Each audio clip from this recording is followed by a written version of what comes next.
Hindi mo kailangang magmakaawa para mahalin ka. Kailangan mo lang maging uri ng lalaki na hindi nila kayang kalimutan.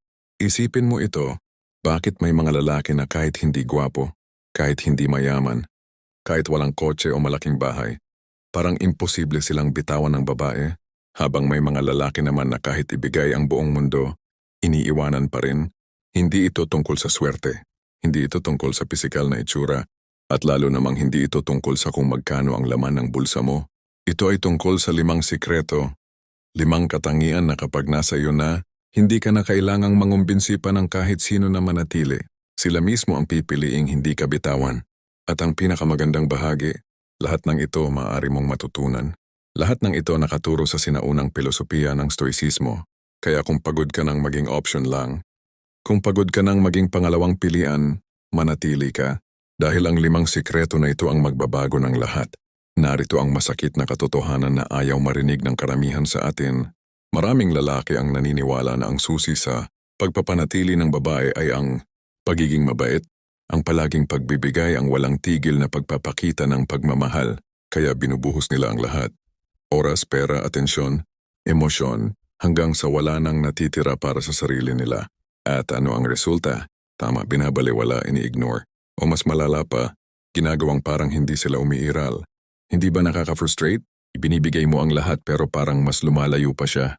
Pinapakita mo ang pagmamahal mo sa lahat ng paraan na alam mo, pero parang hindi pa rin sapat. Sinabi ni Marcus Aurelius, hindi ka nasasaktan ng mga pangyayari mismo, kundi ng iyong paghatol sa mga ito. At ito ang punto, ang problema hindi sa babae. Ang problema ay nasa maling paniniwala na dala-dala mo tungkol sa kung paano ka dapat mahalin. Maraming lalaki ang nabubuhay sa ilusyon na kung magsakripisyo sila ng sapat, kung magtiis sila ng sapat, kung ibigay nila ang lahat, automatikong mamahalin sila pabalik. Pero hindi ganon gumagana ang totoong atraksyon. Hindi ganon gumagana ang tunay na koneksyon. Palalimin pa natin ito. Isipin mo ang mga lalaki sa paligid mo, o baka ikaw mismo, na ganito ang sitwasyon. Una, palagi kang available. Tuwing tatawag siya, nandoon ka agad. Tuwing magme-message siya, sagot agad. Walang sariling buhay. Walang sariling mundo. Para kang nakasentro lang sa kanya, at dahil doon nawala ang misteryo, nawala ang hamon, nawala ang excitement. Pangalawa, nagmamakaawa ka para sa atensyon. Nagdo-double text. Nagtatanong kung bakit hindi nagre-reply. Nagche-check kung online pa ba. Hindi mo alam. Pero sa bawat pagmamakaawa mo, bumababa ang respeto niya sa iyo. Pangatlo, iniiwasan mo ang mga di pagkakasundo. Takot ka sa away. Takot ka sa tensyon. Kaya lahat ng gusto niya, sinusunod mo. Lahat ng sinasabi niya, oo agad. Hindi mo na malayan pero hindi ka nakapareha. Alipin ka na. At pangapat, ang ito ang pinakamasakit. Inilalagay mo siya sa pedestal habang tinatapa ka ng sarili mo. Ginawa mo siyang Diyosa habang ginawa mong basura ang sarili mong halaga. Sinabi ni Epictetus, walang sino mang may kakayahang gawing alipin ang isang taong malaya, maliban kung siya mismo ang pumili na maging isa. Matigas ang katotohanan, pero kailangan mo itong marinig. Kapag wala kang respeto sa sarili mo, wala ring ibang taong magre-respeto sa iyo. Lalo na ang babaeng gusto mong manatili. Kaya ano ang solusyon? Ano ang mga sikreto na taglay ng mga lalaking hindi kayang bitawan? Unang sikreto, ang emosyonal na katatagan. Ito ang pundasyon ng lahat. Ang lalaking hindi kayang bitawan ay hindi yung walang emosyon, kundi yung hindi nagpapadala sa emosyon. Hindi siya nagpapanik kapag may problema. Hindi siya gumuguho kapag may pagsubok. Hindi siya nagwawala kapag may hindi nagustuhan. Siya yung lalaking sa gitna ng bagyo. Kalmado pa rin ang tingin. Hindi dahil wala siyang nararamdaman, kundi dahil pinili niyang kontrolin ang reaksyon niya. Sinabi ni Seneca, tayo ay mas madalas na takot kaysa nasaktan at mas nagdurusa tayo sa imahinasyon kaysa sa katotohanan. Ang emosyonal na katatagan ay hindi ka lang ginagawang kaakit-akit, ginagawa ka nitong maaasahan at walang mas kapangyarihang atraksyon kaysa sa lalaking alam ng babae na kakayanin ang anumang bagyo ng hindi gumuguho. Paano mo ito magagawa? Simpleng prinsipyo. Bago ka mag-react, huminto ka, huminga, at tanungin mo ang sarili mo, ito ba ang tugon ng lalaking gusto kong maging? Kung hindi, piliin ang tamang sagot bago gumawa ng aksyon. Araw-araw pa ulit-ulit, hanggang sa maging natural na ito sa'yo. Pangalawang sikreto, ang sariling misyon at direksyon. Ang lalaking hindi kayang bitawan ay may pupuntahan, may direksyon. May pinaghihirapan na hindi lamang para sa babae, kundi para sa sarili niya. Ito ang lalaking kapag tinanong mo kung ano ang mga plano niya, may malinaw na sagot. Hindi siya naghahanap ng babae para bigyan siya ng direksyon. Anavia winner. Siya mismo ang direksyon. Sinabi ni Marcus Aurelius, ang taong walang layunin ay parang barkong walang timon, tinatangay ng alon kahit saan. At ito ang katotohanan, ang babae ay hindi naghahanap ng lalaking gagawin siyang sentro ng buhay niya. Naghahanap siya ng lalaking may sariling sentro at inaanyayahan siyang maging bahagi nito. Kapag may misyon ka, nagkakaroon ka ng aura na mahirap ipaliwanag. May ningning sa mga mata mo. May determinasyon sa bawat hakbang mo. May layunin ang bawat kilos mo. At ang uri ng lalaking iyon, hindi siya tinatakbuhan ng babae. Hinahabol siya. Kaya simulan mo ngayon. Ano ang misyon mo? Ano ang pinaglalaban mo? Ano ang gigising sa iyo araw-araw kahit walang nanonood? Hanapin mo yon at ibigay mo ang buong sarili mo rito. Pangatlong sikreto, ang kakayahang lumayo ng mahinahon. Ito ang sikreto na kakaunti lang ang nakakaalam. Ang lalaking hindi kayang bitawan ay hindi dahil palagi siyang nandoon. Dahil alam ng babae na kaya niyang umalis at ayaw niyang mangyari iyon. Hindi ito pagbabanta. Hindi ito manipulasyon. Ito ay simpleng katotohanan. Yang lalaking may sapat na pagmamahal sa sarili ay hindi magtitiis sa sitwasyong hindi na siya pinahahalagahan. Sinabi ni Epictetus, ang kalayaan ay ang tanging layunin na karapat-dapat sa iyong pagpupunyagi. Ang lalaking may kakayahang lumayo ng mahinahon ay ang lalaking pinakamahalaga. Dahil hindi siya nagmamakaawa, hindi siya nagmamakaawa na manatili. Kung hindi na siya pinahahalagahan, tahimik siyang aalis. Hindi sa galit kundi sa dignidad.